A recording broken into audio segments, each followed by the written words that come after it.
জানেন যে আমাদের শহীদ রাষ্ট্রপতি জিয়াউর রহমান তিনি উৎপাদনের রাজনীতিতে বিশ্বাস করতেন। তলাবিহীন ঝুড়ি থেকে আরম্ভ করে বাংলাদেশকে স্বাবলম্বী দেশে তিনি পরিণত করার জন্য প্রচেষ্টা করেছিলেন এবং আমরা সার্থকও হয়েছিলাম। সেই সুবাদে সারা পৃথিবীর মানুষ যারা বিশেষ করে ইসলামী রাষ্ট্রগুলি আমাদের ওআইসিভুক্ত করে আমাদের জিয়াউর রহমানকেই প্রাধান্য দিয়েছেন এবং তার উৎপাদনের রাজনীতির মধ্যে আজকের এই যে মৎস্য আমরা এখানে অবমুক্ত করছি সেটারও একটি পার্ট। আমাদের এই মৎস্য এবং আমাদের সভাপতি সাহেব বিএনপি পরিবারের যে বললেন যে শুধু মৎস্যই নয়, পরিবেশের ভারসাম্য রক্ষার জন্য বাংলাদেশে যা যা দরকার এই বিএনপি পরিবারের পৃষ্ঠপোষক জনাব তারেক রহমান তিনি নির্দেশ দিয়েছেন এবং তার সঙ্গে তার সহযোগী তার সহধর্মিণী অধ্যাপক ডক্টর জুবায়দা তিনি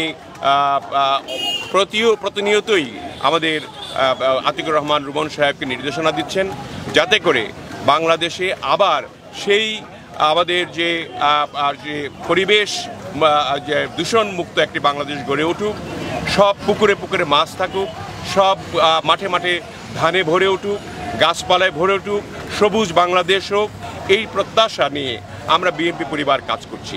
এবং এই কাজের মাধ্যমে আপনারা জানেন যে আমরা যখন 2001 থেকে 2006 পর্যন্ত আমরা ক্ষমতায় ছিলাম তখনই আজকের পৃষ্ঠপোষক ভারপ্রাপ্ত চেয়ারম্যান জনাব তারেক রহমান তিনি যেখানে যেখানে গিয়েছেন একটি পুকুর পেলেই তিনি সেখানে মাছ অবমুক্ত করতেন, অর্থাৎ মাছে ভাতে বাঙালি, যাতে করে কোনো রকমের আর খিদের জ্বালায় এই পতিত সরকারের মতো অবস্থায় আর মানুষ না পড়ে। পতিত সরকার যে কাণ্ডগুলি করেছিল, দারিদ্র্য সীমার নিচে মানুষকে রেখেছিল এবং তার থেকে উত্তরণ ঘটানোর জন্য আমাদের 31 দফার মাধ্যমে যে সমস্ত কৃষক শ্রমিকের জন্য এবং মৎস্যজীবীদের জন্য যে সমস্ত কার্যকলাপগুলি গ্রহণ করেছেন তারই বহিঃপ্রকাশ আমাদের এই বিএনপি পরিবারের পক্ষ থেকে আজকের এই মৎস্য অবমুক্ত করো।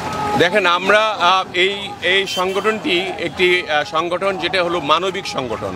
এই মানবিক সংগঠনের প্রধান পৃষ্ঠপোষক জনাব তারেক রহমান, তার আহ্বায়ক হলেন জনাব আতিকুর রহমান রুমন এবং এর সদস্য সচিব কৃষিবিদ জনাব মিথুন, এবং তারা সকলে মিলে আমরা কিন্তু মানবিক কার্যক্রমগুলো করি।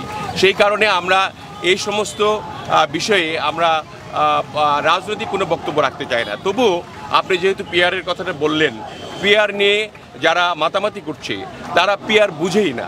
পিআর মানে হলো যে একটি প্রতীকে ভোট দিয়ে তার প্রার্থী বুঝবে না কোন কোন এলাকার কোন প্রার্থী নির্বাচিত হচ্ছেন, এবং পিআরের মাধ্যমে স্বৈর শাসন গঠন হওয়ার সম্ভাবনা থাকে। কারণ আপনি পিআরের প্রতীকে ভোট দিলেন এবং কাকে কাকে এমপি বানাবেন আপনি শুধু একাই জানেন এবং যিনি দলের প্রধান তিনি জানবেন। অর্থাৎ স্বৈর শাসকের একটি আমন্ত্রণ করার জন্য কিছু লোক পিআর করছে, কিন্তু পিআর আসলে এটা আমাদের বাংলাদেশের জন্য প্রযোজ্য নয়।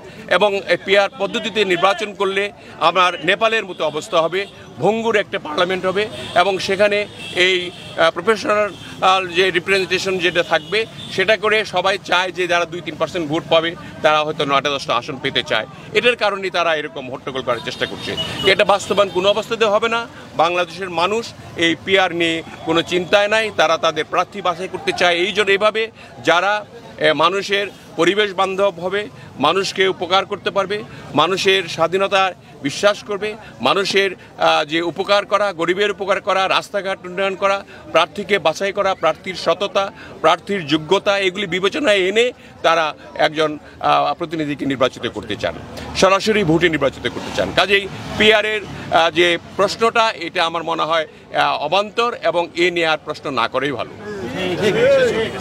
ধন্যবাদ।